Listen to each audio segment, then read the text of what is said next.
Sir जी, ऐसा है कि मैं ब्राह्मण कुल से हूँ और बचपन से इससे अनेक देवी देवताओं की पूजा करता आ रहा था और अनेक देवी देवताओं की भक्ति की है मैंने। उससे मैं देवी का भगत था और देवी मेरे को भी दर्शन दिया करती थी साक्षात। तो उसी हिसाब से उसी भक्ति में लीन था। 2012 में मैं जब देवी की साधना कर रहा था तो मुझे अचानक ऐसा लगा कि मेरे को कोई ना कोई भगवान मिलने वाला है जो कोई बहुत ही जबरदस्त है।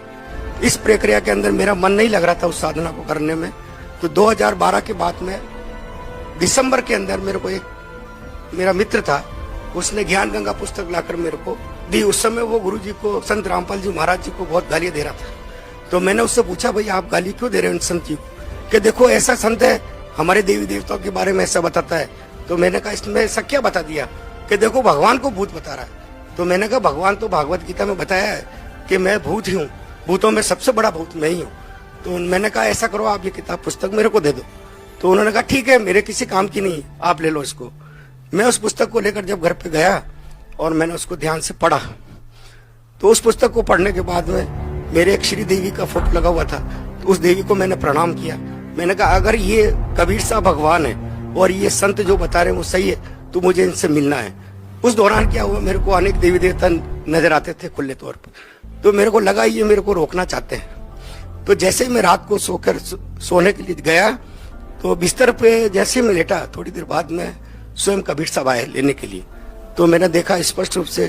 तो मैंने कहा ये कौन है? तो मैंने उनसे पूछा कि आप कौन है?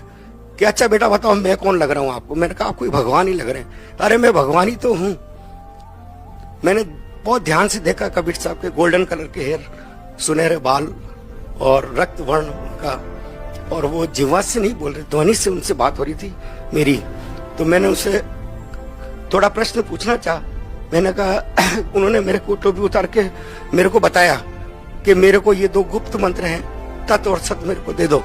तो मैंने कहा परमात्मा, ये अगर आप परमात्मा है तो ये मेरे पास नहीं है, कि मेरे पास है। आप ऐसा करो बरवाला आ जाना। तो मैंने कहा बरवाला में तो रामपाल जी रहते हैं। तो उन्होंने मेरे को बताया कि मैं ही रामपाल हूं और आप वहां पर आ जाओ। मैंने कहा ठीक है। जाते जाते उन्होंने मेरे से कहा कि देर मत करना, बहुत तेजी से समय निकल रहा है बेटा, तुरंत चले आओ।